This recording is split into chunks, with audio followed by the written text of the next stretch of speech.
que podem ser do interesse dos irmãos. Eu costumo dizer que a nossa geração, e eu me incluo, a minha geração, é uma geração muito boa em tudo aquilo que faz. O problema é que, pela falta de ensinamentos certos, nós estamos nos tornando muito bons em fazer o que é errado. O patrimônio mais caro do mundo não é casa, não é carro, não é terreno, e talvez vou frustrar você agora, também não é conhecimento. O patrimônio mais caro do mundo se chama ignorância, porque você passa a vida inteira pagando por ela e termina sem nada. Pensando nisso, eu comecei a trazer alguns livros que podem ser do interesse dos irmãos, que podem ser da necessidade dos irmãos, e eu sei que vai ser bênção na sua vida e para a sua vida. Dentre eles, Pecadores nas Mãos de um Deus Irado, Jonathan Edwards, um livro espetacular. Quem sabe pelo menos um pouco da história sabe o quão marcante é esse livro. Caminhando com o Peregrino, de Charles Spurgeon, considerado príncipe dos pregadores, outro livro absurdo. Os Pais Apostólicos, falando também sobre os pais da igreja, outro livro maravilhoso. Esses livros, eu acho que também que eu trouxe C.S. Lewis, O Peso da Glória, outro livro muito bom. Esses que eu falei, no valor de R$35 cada, para abençoar a sua vida. Mateus, o meu orçamento hoje está um pouco mais baixo. Não está, né? Que você está querendo comer depois uma pizza, eu sei que você está. Mas, em nome de Jesus, você vai investir no seu conhecimento hoje.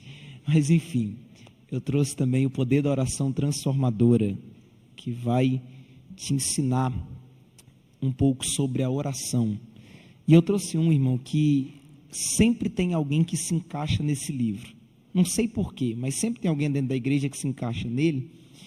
E se você acha que não tem ninguém dentro da igreja assim, talvez seja você essa pessoa, né? Que sempre tem um encalhado dentro da igreja. Tem. Sempre tem. E eu sei que aqui tem também, eu não vou... Mas enfim... Sempre tem um encalhado dentro da igreja e talvez ele não sabe o porquê que ele está ainda. Mas esse livro vai te explicar o porquê que você está solteiro até agora. E ele vai te ajudar. E acima de tudo, vai te explicar que muitas vezes é melhor estar só do que mal acompanhado. Olha para alguém aí e diz assim: Deus vai te usar para comprar um livro para mim. Diz isso para ele.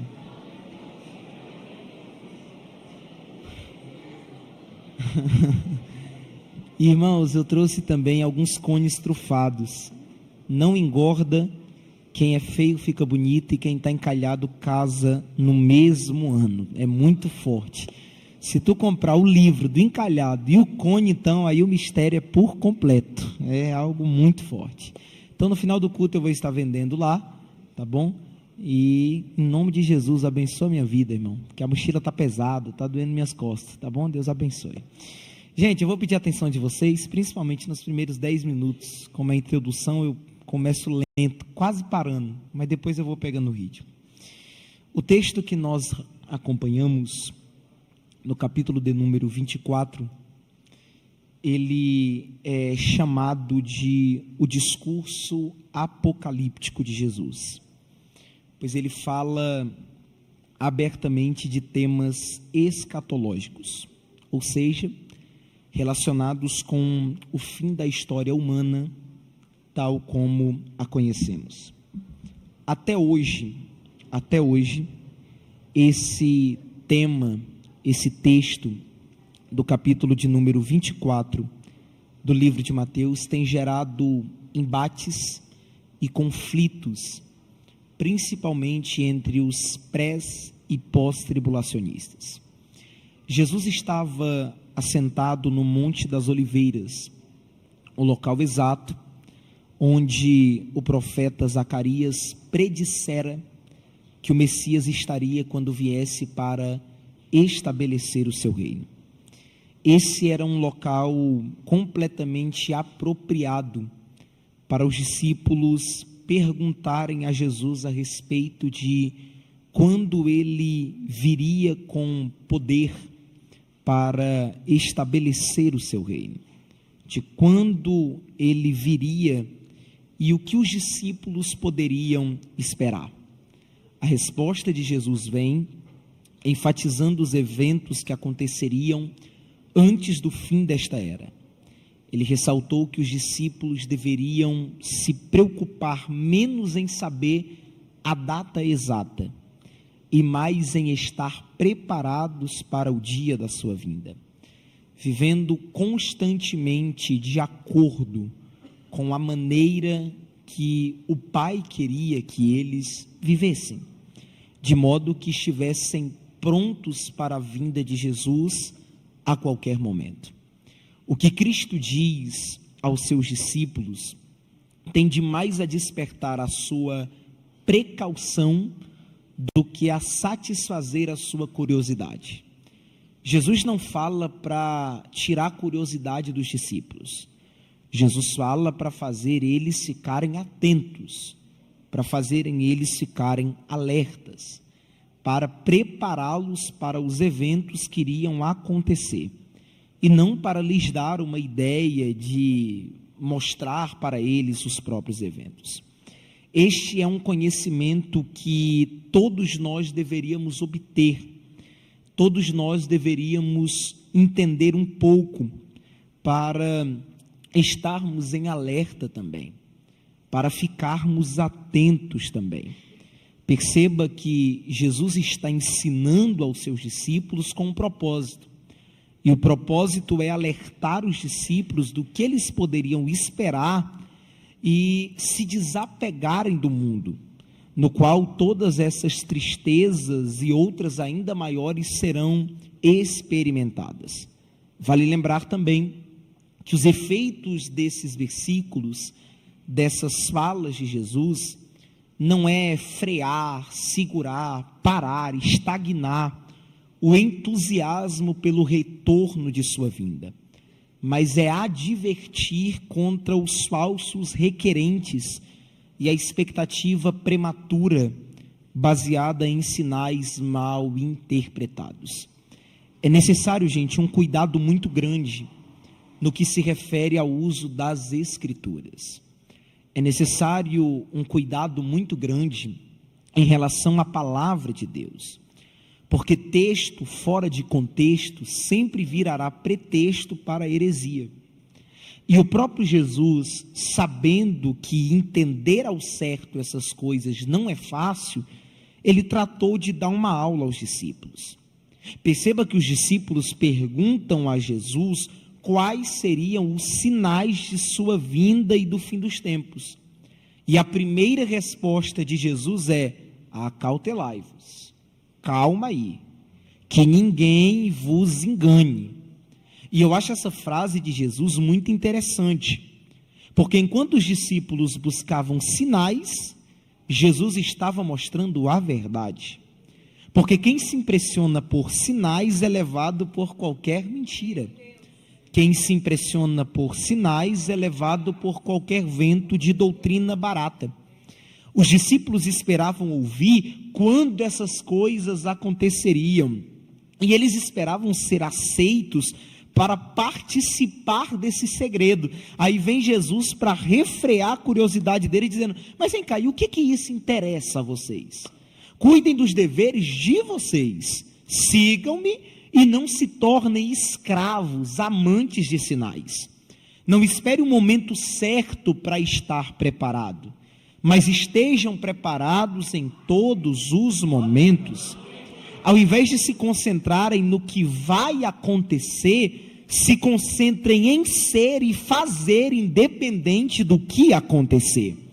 O problema é que a natureza dos discípulos é humana, e como humanos nós somos fortemente inclinados a procurarmos sinais. Porém, aqueles que são mais curiosos a respeito dos assuntos secretos que não lhe dizem respeito, são mais facilmente impressionáveis pelos enganadores. Acaba se tornando enganado. Quem quer saber demais acaba sendo enganado demais e sabendo de menos. Porque por toda parte sempre haverá muitos falsos profetas, falsos ensinos, falsos cristãos, e demonstrando falsos sinais de poder e autoridade espiritual. Jim Swaggart qualifica o engano como a maior arma de Satanás. E eu vou falar uma coisa e eu quero que você guarde isso. Os enganadores são inimigos mais perigosos à igreja do que os perseguidores. De novo, que eu quero que você guarde. Os enganadores são inimigos mais perigosos à igreja do que os perseguidores. E Jesus explica o porquê desse perigo. Versículo de número 5, o texto diz assim: porque muitos virão em meu nome, dizendo, eu sou o Cristo, e enganarão a muitos. Se são muitos falando que são Cristo, então são falsos cristos. Porque havia naquela época uma expectativa geral pelo aparecimento do Messias. Falava dele como sendo aquele que viria, mas quando ele realmente veio, a nação rejeitou. Colocaram a expectativa na sua vinda e quando ele veio, ninguém aceitou. Quando ele veio, a nação rejeita. E aí aqueles que tinham ambição de serem famosos se aproveitam. Vamos falar até uma palavra que usam muito. Pegaram aquele biscoito, quiseram, né? Usar isso para ter fama, para ter mídia, para aparecer. Se nós analisarmos, Flávio Joséfo fala de diversos impostores desse tipo. Dozeteus disse que era o Cristo profetizado por Moisés. Simão, o mágico, fingiu ter a grande virtude de Deus.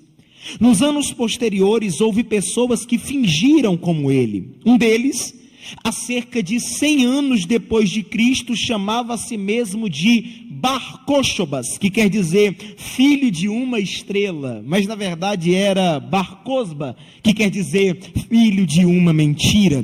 Aproximadamente 50 anos antes, Sabate Levi tinha se estabelecido como Messias no Império Turco e foi muito querido pelos judeus, mas dentro de pouco tempo foi revelada a sua tolice.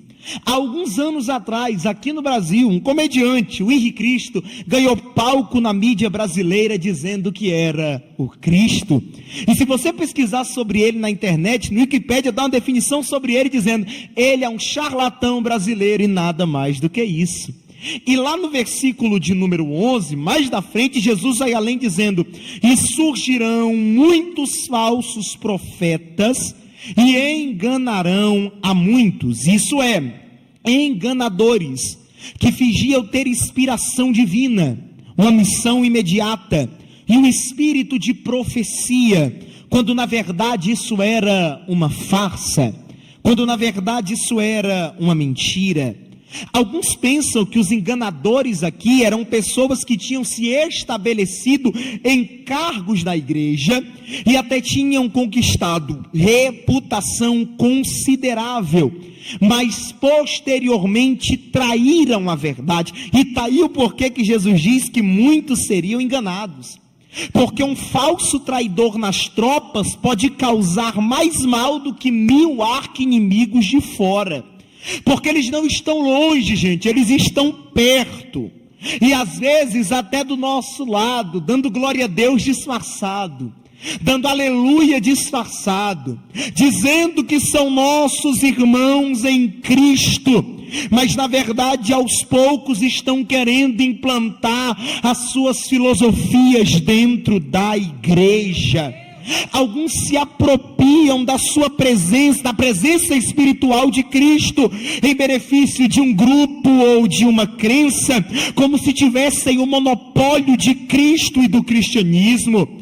E eles pensam que o reino de Cristo deve se erguer, cair, viver e morrer com eles. Eis que ele está nesta igreja, naquele concílio, e só aqui. Outra igreja não serve, é só aqui. Outro pregador não serve, é só comigo. Outro cantor não serve, só pode ser eu. E a gente está querendo prender Deus num cubículo, e parece que Deus é o empregado e a gente o patrão. Parece que Deus é o servo e a gente é o Senhor. E é por isso que a gente vê um monte de gente aí que não ora, que não tem intimidade, que não tem vida com Deus, dizendo: eu determino o que Deus vai fazer, eu declaro. Tu lá determina nada. Se Deus não quiser usar, não tem pregador bom. Se Deus não quiser usar, não tem mensagem boa. Se Deus não quiser usar, não tem louvor com inspiração. Tem gente que não sabe nem o que é oração, jejum, intimidade. Aí pega o microfone e diz: eu determino que hoje o Espírito Santo vai batizar tantas pessoas.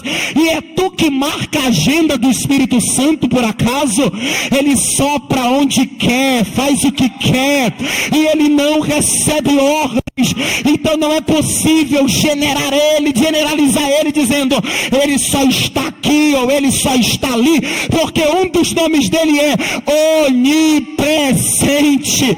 Ele vai ao encontro do seu povo com uma bênção em todos os lugares aonde ele registra o seu nome, e ele não precisa de muito para visitar o seu povo, não. Ele diz: aonde estiver 2 ou 3 reunidos. Vou falar de novo para ver se você melhora. Glória a Deus.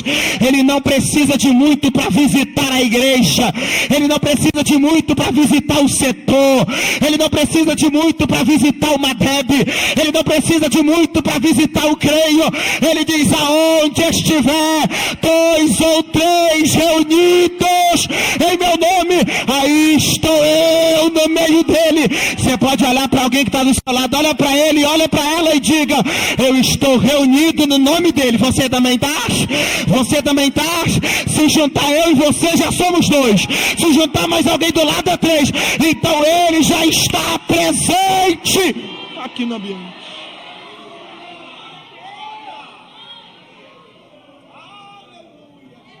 Oh, glória! Grandes são as filosofias humanas que querem tentar nos convencer de coisas erradas, que querem tentar nos tirar do foco, nos tirar da graça, nos tirar da linha. E a única maneira segura de não ser enganado é se concentrar em Cristo e em suas palavras. Capítulo 24, versículo de número 6 e 7, o texto diz assim: e ouvireis de guerras e de rumores de guerras. Olhai, não vos assusteis, porque é mister que isso tudo aconteça, mas ainda não é o fim. Versículo 7: porquanto se levantará nação contra nação, e reino contra reino, e haverá fomes e pestes e terremotos em vários lugares. Vamos lá, vamos falar primeiro das guerras. Segundo uma pesquisa muito conceituada, quase 50% de todos os cientistas do mundo, cerca de 500 mil, estão trabalhando em pesquisas de armas de destruição. Quase 40% dos recursos das nações são colocados na pesquisa e fabricação de armas. Sabe o que é engraçado? Falamos sobre paz, mas gastamos com guerra. Gastamos mais de $1 trilhão por ano em armas e guerras. Com esse valor, poderíamos resolver o problema da fome, do saneamento básico, da saúde pública e da moradia do terceiro mundo com esse dinheiro. O mundo está encharcado de sangue. Houve mais tempo de guerra do que de paz. A aparente paz do Império Romano foi subjugada por séculos de conflitos, tensões e guerras sangrentas. A Europa foi um palco tingido de sangue de guerras engarniçadas. O século XX foi batizado como o século da guerra. Na Primeira Guerra Mundial, cerca de 30 milhões de pessoas foram mortas. Ninguém podia imaginar que no mesmo palco dessa barbárie, no mesmo palco desses assassinatos, 20 anos depois explodisse outra guerra mundial. A Segunda Guerra Mundial ceifou cerca de 60 milhões de vidas. E pasmem, os gastos ultrapassaram ultrapassaram $1 trilhão. Hoje falamos em armas atômicas, nucleares, químicas e biológicas, porque o mundo está em pé de guerra. Temos visto irmãos lutando contra irmãos, tribo lutando contra tribo, na Albânia, em Ruanda, na Bósnia, na Chechênia, no Sudão, no Oriente Médio. São guerras tribais na África, guerras étnicas na Europa e na Ásia, guerras religiosas na Europa, e a cada guerra erguemos um monumento de paz para depois começar outra guerra. Só que o texto ainda diz assim: e haverá fomes e pestes, porque a fome é um subproduto das guerras. Gastamos hoje mais de $1 trilhão com armas de destruição, e esse dinheiro resolveria o problema da miséria no mundo, porque entenda, a fome hoje mata mais do que a guerra. É por isso que um presidente americano em 1953 disse: o mundo não está apenas gastando dinheiro nas armas, ele está desperdiçando o suor de seus trabalhadores, a inteligência de seus cientistas e a esperança de suas crianças. Nós gastamos num único avião de guerra 500 mil sacos de trigo, e no único míssil Casas Novas para 800 pessoas, porque a fome é um retrato vergonhoso da perversa distribuição das riquezas. Enquanto uns acumulam muitos, outros passam fome. A fome alcança quase 50% da população no mundo. É por isso que você não precisa ir muito longe para você ver crianças e velhos com o rosto cabisbaixo de vergonha, com o ventre fuzilado pela dor da fome, disputando com cães restos de comida no lixo. Mas o texto também fala de terremotos, e vamos lá. No ano 46 depois de Cristo, as cidades de Laodiceia, Hierápolis e Colossos foram submergidas por um grande terremoto. Em 79 depois de Cristo, Pompeia foi destruída. Ao longo dos séculos, os terremotos vêm sacudindo a terra. De acordo com a pesquisa geológica dos Estados Unidos, foram registradas de 1890 a 1930, apenas 8 terremotos medindo 6.0. De 1930 a 1960, 18 terremotos. De 1960 a 1979, 64 terremotos catastróficos. De 1980 a 1996, mais de 200 terremotos dramáticos. O mundo está sendo sacudido por terremotos em vários lugares. Os tufões e maremotos têm sepultado cidades inteiras.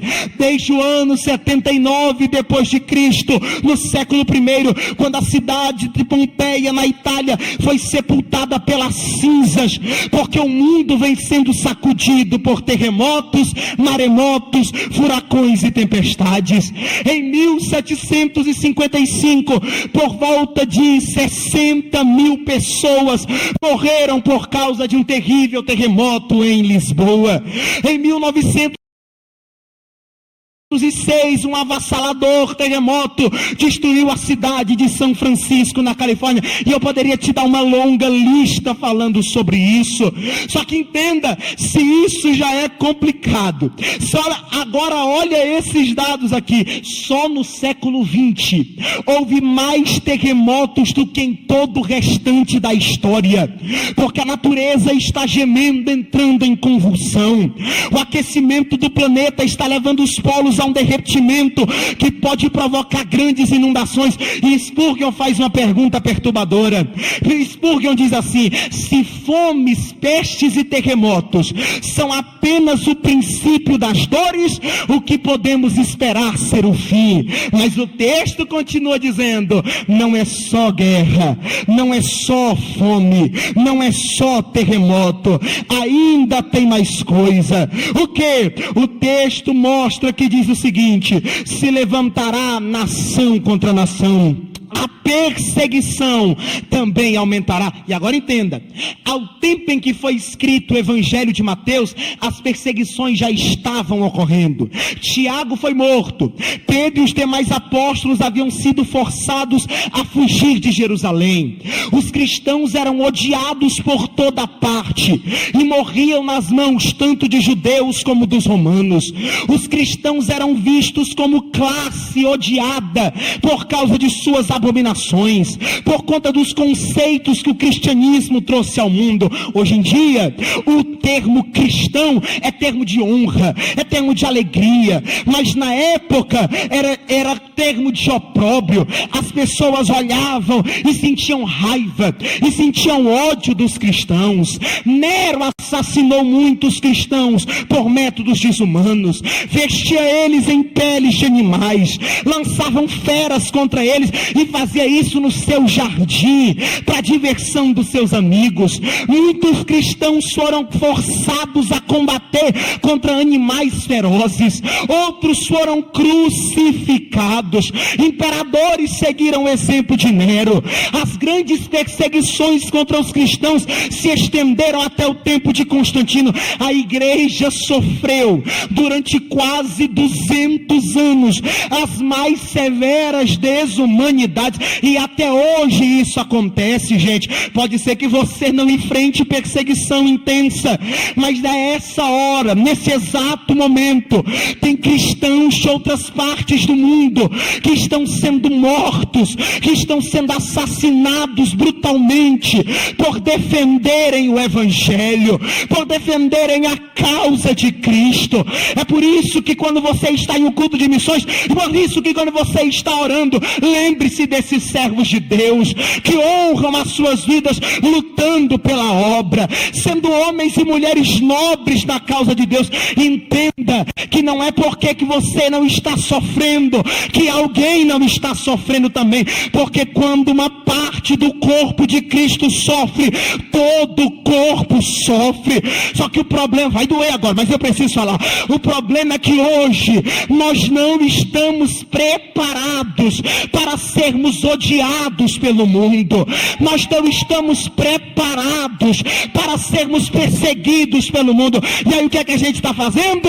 Para não ser perseguido pelo mundo, vamos se tornar igual a eles. Para não sermos pisoteados pelo mundo, vamos pregar um evangelho light, que não incomoda, mas que também não dá sustento. Nós estamos mudando a nossa identidade para sentar na roda dos escarnecedores.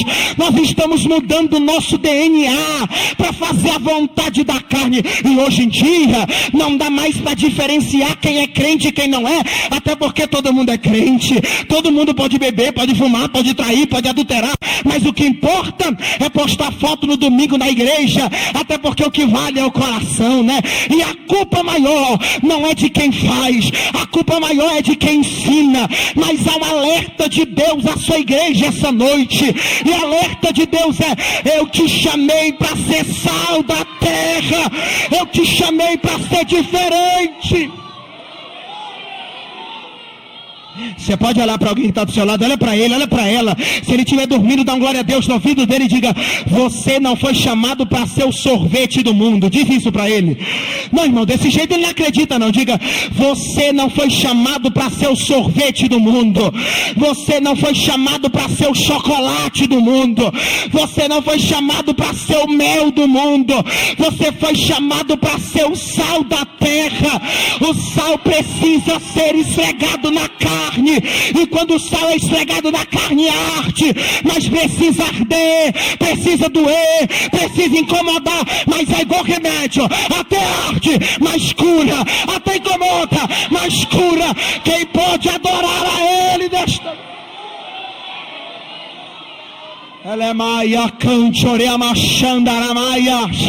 A gente está vendo muito profeta de conveniência. A gente está vendo muito profeta aí que não é mais profeta, que dependendo da condição financeira ele melhora a palavra, que dependendo de quem tem a oferta maior ele fica com a palavra mais leve. Isso não é profeta, é charlatão do evangelho, é picareta, é pilantra. Cadê os Elias para dizer: Deus é Deus, o resto é Baal? Cadê aos homens de Deus nesta terra. Eu sinto a presença de Deus aqui. Eu sinto a presença de Deus aqui. Cadê os Estevãos para olhar e dizer: vocês existem no Espírito Santo? Cadê os Micaías para dizer: o que Deus mandar falar, isso eu falarei? Cadê os Josués para dizer: quem quiser cochear entre dois pensamentos, cocheie, mas eu e minha casa serviremos ao Senhor.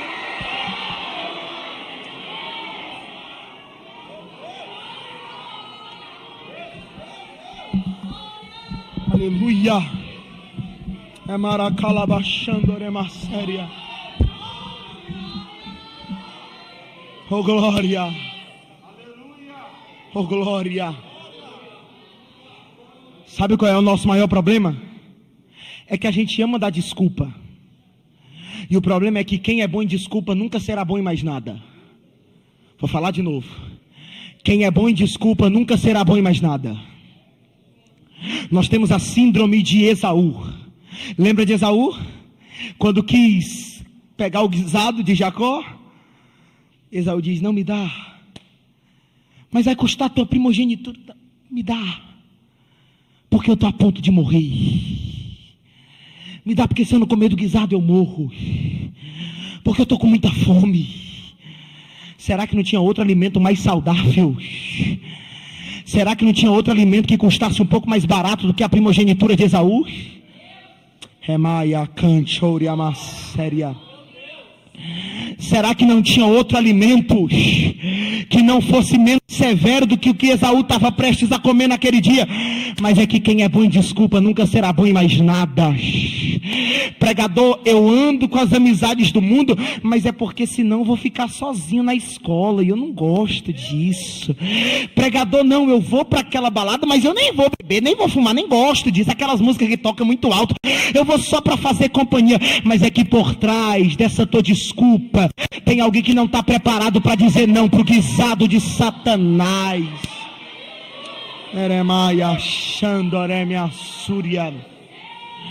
Nós não estamos preparados. Nós não estamos preparados para chegar e dizer: pecado ainda é pecado. Mentira ainda é mentira. Corrupção ainda é corrupção. Mas eu creio que Deus está levantando uma geração que não vai ter medo de falar a verdade, que não vai ter medo de pregar a palavra. E ainda que alguém olhe, faça bico, cruze o braço, ele diga: cruzando o braço ou não, fazendo bico ou não, me matando ou não, eu vou falar tudo que Deus me mandar falar. Oh glória. Versículo 10. Nesse tempo, muitos serão escandalizados, trair-se-ão uns aos outros, e uns aos outros se aborrecerão. Porque quando a profissão começa a custar caro para os homens, eles se ofendem. Por quê? Porque eles até querem ser crente. Só que o problema é que eles querem ser crente podendo fazer tudo também.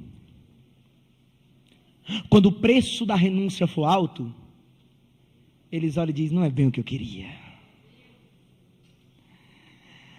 Quando começar a gerar conflito, eles vão dizer: não era o que eu pensava.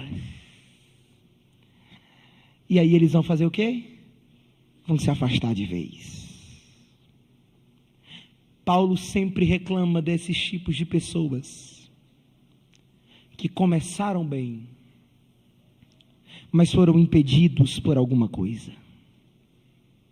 Eles estavam conosco, mas saíram de nós, porque jamais foram nossos verdadeiramente. Só que eu vou falar algo aqui e eu quero que você entenda. Deus usa esses problemas, esses vendavais, essas turbulências, para fazer uma separação.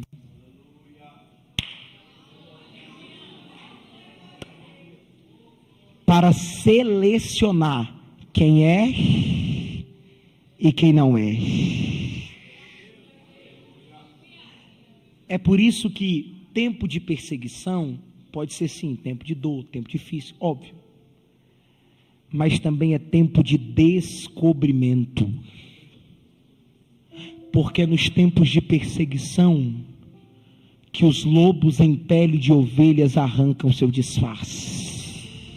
É o texto, a Bíblia diz: eles trair-se-ão uns aos outros e uns aos outros se aborrecerão. Porque o Pai sabe quem é quem. Oh, glória! Só que esses tempos são perigosos. Porque quando vem a traição, porque quando vem o aborrecimento, o ódio, são coisas que são diretamente opostas à vontade de Deus. E guarde isso, em tempos enganadores, quando surgem os falsos profetas, e em tempos de perseguição, quando os santos são odiados, pode-se esperar duas coisas. Primeiro, multiplicação da iniquidade. Segundo, diminuição do amor. Por que multiplicação da iniquidade? Porque embora o mundo esteja mergulhado na maldade, ainda existem ocasiões em que pode-se dizer que a iniquidade pode vir ainda maior. E a diminuição do amor, consequência da multiplicação da iniquidade. Porque se multiplicar a iniquidade, o amor de muitos se esfriará. E aí vamos no versículo 12, e eu já estou encerrando. E por se multiplicar a iniquidade, o amor de muitos esfriará. Por quê? Porque a tendência, gente, é que em períodos de tensão, perseguição, fome, etc., a tendência é que todos se tornem egoístas, que se esqueçam uns dos outros, que se importem consigo mesmo. E aí o que acontece? Sabendo disso, eles perdem seu amor, perde a alegria, perde a paz, e só resta o amor próprio. E nessas ocasiões nós se esquecemos de quem somos, esquecemos que Deus nos chamou para levantar e não para matar, esquecemos de que nós somos servos de Deus e você é meu irmão, e se você tem um problema, nós temos um problema. Nós esquecemos disso, porque o amor se esfriou, porque a iniquidade se multiplicou. E aí entenda, o amor esfria, mas o ódio não. O mundo estará sem referência, perdido, confuso, sem balizas morais, sem norte ético, e aí testemunharemos a desintegração da família, a falência das instituições, o colapso dos valores morais e espirituais. Você sabia que o índice de fidelidade conjugal já é alarmante? O índice de divórcio já passa de 50% em alguns países. As pessoas já casam sabendo que vão separar, gente. As pessoas já casam e não tem mais uma espiritualidade nisso, não tem mais um amor sincero, profundo nisso, porque se casam sabendo que vão separar. A homossexualidade é aplaudida, a pornografia tornou-se uma indústria poderosa, o narcotráfico afunda a juventude no pântano das drogas, a corrupção moral está presente nas cortes, nos palácios, nos parlamentos, e o que acontece? As instituições estão se tornando desacreditadas, a corrupção religiosa é alarmante, as pessoas estão brincando com o sagrado, porque o sagrado foi deturpado. E o que é que nós estamos vendo? Depravação moral, revolução sexual, rendição às drogas, dissolução da família, violência urbana, e talvez o pior disso, que você pode achar que não, mas é solidão. Porque entenda, parece algo contraditório que eu vou falar, mas é verdade. No século da comunicação, no século da rapidez, no século dos transportes, as pessoas estão morrendo de solidão. Já parou para perceber? Muitos seguidores no Instagram, mas não tem um amigo quando precisa. Olha para alguém e diz aí, dá glória para não parecer que é indireta, diz isso para ele. Muitos amigos no WhatsApp, mas não tem um quando a situação aperta. Tudo isso por conta do esfriamento do amor. Posso falar mais? Nunca se viu um tempo aonde é tão fácil dizer eu te amo. O rapaz conhece a moça hoje, amanhã está dizendo eu te amo. Porque eu te amo, vai doer, eu te amo hoje não é mais sinônimo de amor. Eu te amo é chave para acessar intimidades.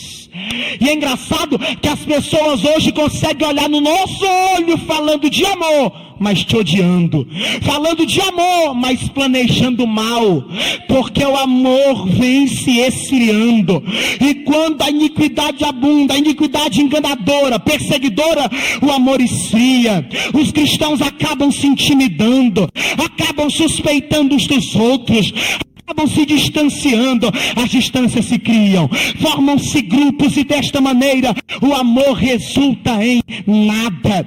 Escute uma coisa, o diabo é o acusador dos irmãos, não somente para os seus inimigos, o que faz abundar a iniquidade perseguidora, mas entre si, com que faz que o amor de muitos esfrie. E agora entenda, ao mesmo tempo, e vai agora é para tudo a glória, só que ao mesmo tempo que as perspectivas por um lado são sombrias, que por um lado são ameaçadoras, que por um lado são difíceis, por outro são esperançosas. Vou falar de novo, hein?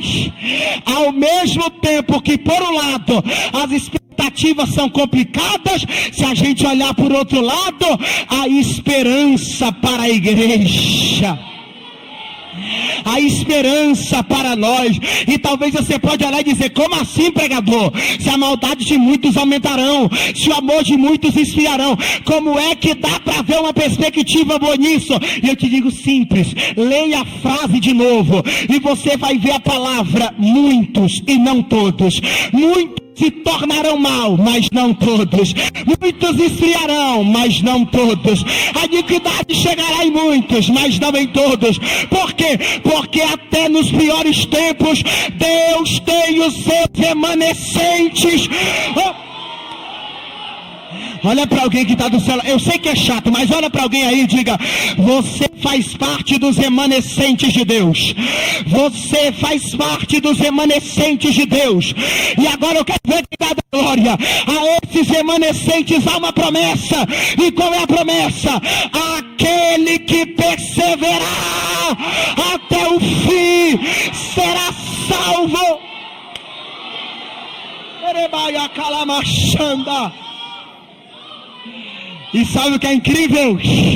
É que Jesus faz questão de deixar claro, quem vai ganhar o prêmio não é o homem que começa a corrida, mas é o que corre até a chegada. Por quê? Porque salvação é para quem persevera até o fim. Vou falar e quem tiver glória me acompanha. Evangelho não é sobre quem corre mais rápido, evangelho é sobre quem chega. Alguém entendeu? Vou melhorar. Evangelho não é sobre quem corre mais rápido, evangelho é sobre quem chega. Evangelho nunca foi sobre velocidade, mas é sobre constância. Tem gente que começou rápido, mas parou. Mas tem gente que está se arrastando, mas está indo.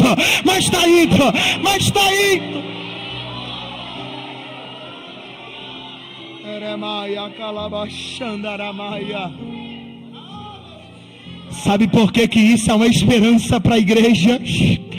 Porque a gente sabe que embora muitos se magoem, que embora muitos se frustrem, que embora muitos saiam da igreja, ainda há os remanescentes que irão perseverar até o fim. E isso é especial, porque quando vemos tantos se afastando, temos a tendência de temer que a causa de Cristo vá afundar por falta de quem o apoie. apoie, por falta de quem professe o nome dele. Mas é aí que está o detalhe mais lindo de tudo isso: a causa é de Deus, o dono da embarcação é Deus, e ele não deixará a sua causa ser frustrada. Ele sempre separará os seus remanescentes. Aquele que ele separa, ele aperfeiçoa; aquele que aperfeiçoa, ele molda; aquele que ele molda, ele trata; e aquele que ele trata, ele trabalha nele, por ele, depois através dele. Quem pode adorar a ele nesta noite? Aleluia. E eu encerro dizendo algo para você: perseverar sozinho é impossível. Perseverar sozinho não tem como, porque você pode ser um homem de Deus, mas ainda é um homem. Você pode ser um servo de Deus, mas ainda é humano. E desculpa se o teu coração bombeia outra coisa, mas o meu bombeia sangue. Eu sou humano como você. E é por isso que eu sempre digo: não tente ser divino quando você é humano. Nós somos humanos. E a verdade é que sozinho nós não conseguiríamos perseverar. Só que sabe o que é o mais lindo? É que se a obra é de Deus, os verdadeiros crentes são guardados pelo poder de Deus, mediante a fé para a salvação. A garantia de nossa perseverança é construída não sobre nossas forças, não sobre a força do nosso braço, mas sobre a promessa da nova aliança. É por isso que Jeremias 32:40 Deus diz: eu porei o meu temor no seu coração, para que nunca se apartem de mim. É Ele quem faz, é Ele quem faz. Agora entenda: é óbvio que dizer que Deus assegura a nossa perseverança não é dizer que somos passivos do processo e Deus vai fazer tudo sozinho, de maneira nenhuma. Ele nos guarda mediante a fé, mediante a nossa fé. É por isso que tem gente aqui nesta igreja que já pensou em parar. É por isso que tem gente aqui neste congresso que já pensou em desistir. É por isso que tem gente aqui nessa noite que já disse: eu vou sair da Almadrebe, eu vou sair do creio, eu vou largar a chamada, eu vou largar o propósito, eu vou desistir, eu vou entregar. Mas o temor já estava no teu coração, e isso é como um fogo cerrado em teus ossos. E eu tenho uma boa notícia para você: você vai perseverar até o fim. Você não vai desistir, você não vai parar. Por quê? Porque aquele que começou a boa obra, ele é fiel para terminar. Aleluia. E eu quero encerrar dizendo para você: não será fácil, mas também não será impossível. Não, era para você ter dado um glória muito mais alto com o que eu vou falar agora. Não será fácil, mas também não será impossível. Não, eu vou falar até alguém na glória. Não será fácil, mas não será impossível. Não será fácil, mas também não será impossível. Você pode bater na mão de umas 4 pessoas aí e dizer: não será fácil, mas também não será impossível. Não será fácil, mas também não será impossível.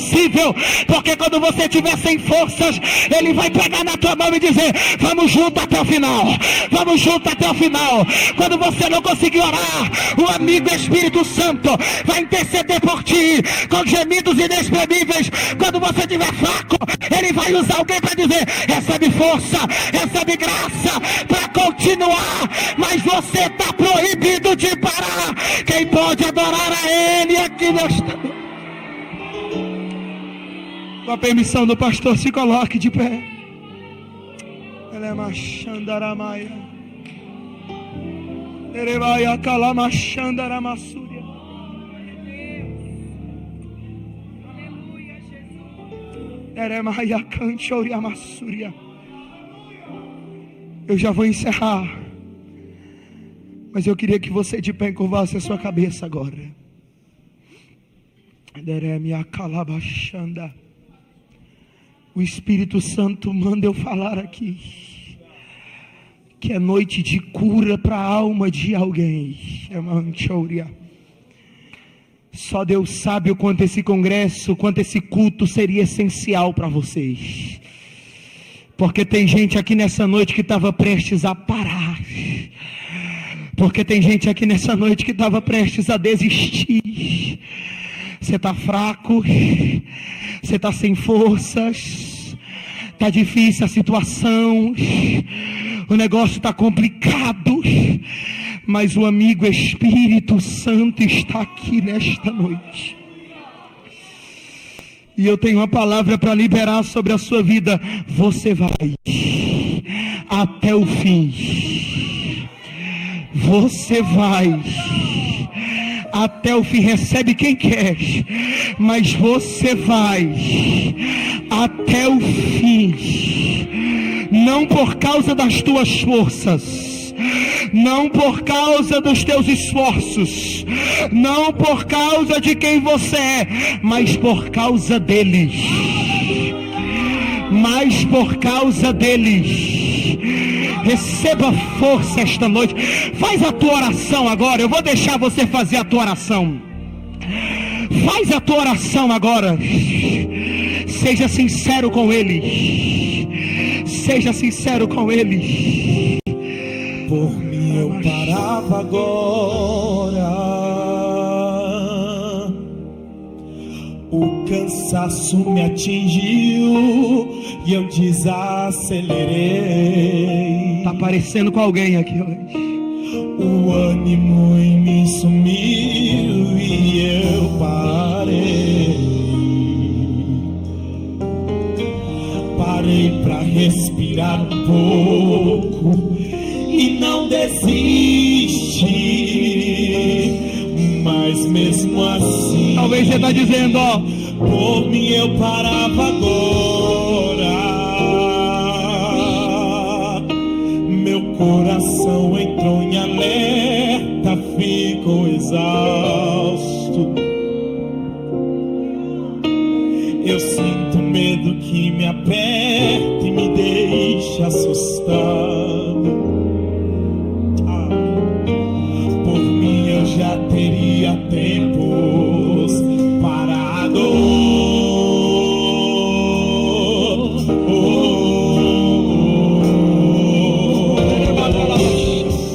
Mas toda vez que eu tô cansado, Jesus me abastece e me deixa claro que Ele não quer me ver prostrado. É difícil, cansativo, mas Ele tá lá.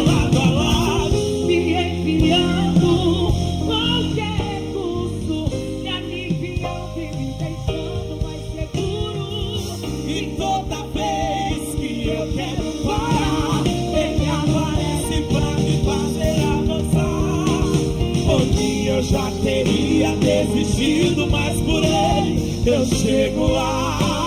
Isso! E é por causa dele que eu não parei nem desisti. E é por causa dele que eu levantei e decidi seguir. E é por causa dele que eu ainda continuo a lutar, por causa de Jesus que sempre me conduz. Eu sei que eu chego lá, porque quando eu não der conta, Ele vai me ajudar. Quem pode adorar? Ele vai me ajudar. Ele vai. Receba a força do céu. Levanta sua mão, declara isso. Se você sabe, canta, vai. Mas toda vez que eu tô cansado, Jesus me abastece e me deixa claro que Ele não quer me ver prostrado. É difícil, cansativo, mas Ele tá lado a lado, me enviando qualquer recurso, me aliviando e me deixando mais seguro. E toda vez que eu penso em parar, Ele aparece pra me fazer avançar.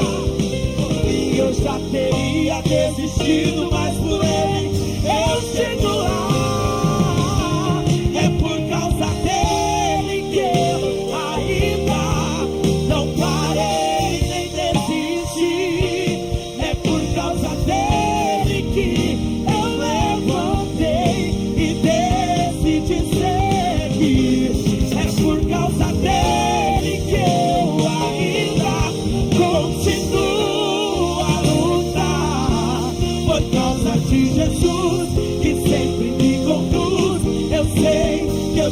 voar, porque quando eu não der conta, Ele vai me ajudar.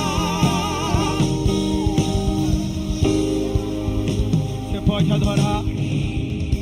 Você pode adorar a Jesus nessa noite.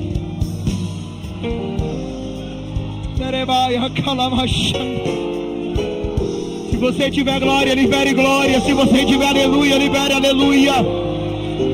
Quem é batizado, fale em línguas agora. Você não vai parar, porque tem uma mão muito mais forte te guiando. Você vai perseverar na santificação e vai chegar até o final. Glória. Eu já vou encerrar. Mas eu não posso encerrar sem cumprir a minha obrigação como pregador da palavra de Deus. Ainda de pé como você está, eu vou ser breve. Eu queria muito conhecer você. E eu queria te pedir, por favor, sua sinceridade. Nada mais que isso, sua sinceridade. Tem alguém no nosso meio que ainda não aceitou a Cristo como único e suficiente Salvador, ou está afastado dos caminhos do Senhor? Levanta a mão bem alto que eu quero te ver. Bem alto. Tem alguém? Tem alguém? Eu queria muito a sua sinceridade agora. Os instrumentos baixinho agora, por favor. Tem alguém? Tá bom. Você não quer levantar a sua mão, sem problemas. Só que eu preciso dizer algo para você. Você sabia que foi o meu Jesus que te trouxe aqui esta noite? Eu sei que esse congresso fala sobre perseverança. E é até um pouco contraditório eu dizer para você que foi Jesus que te trouxe aqui num congresso que fala de perseverança, sendo que você não perseverou. Só que eu preciso dizer algo para você. Foi exatamente por isso que Jesus te trouxe. Você que saiu da perseverança. Você que sucumbiu. O que isso prova? Que você é mais errado que todo mundo? Não, isso prova que você é humano.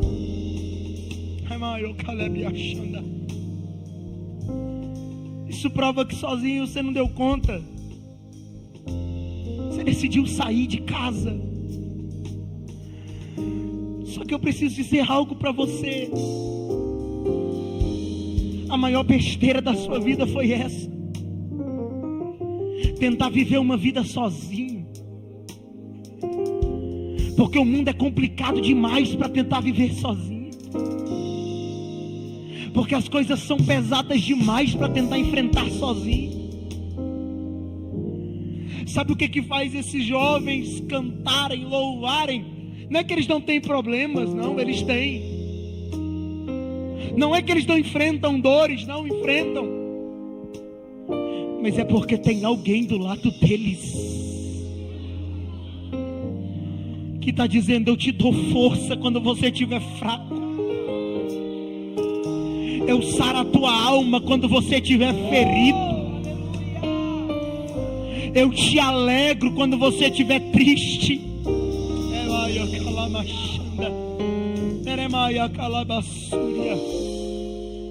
Você moço, moça que está afastado, que não é crente, eu preciso dizer para você, você sabe do que eu estou falando. Evangelho não é um mar de rosas.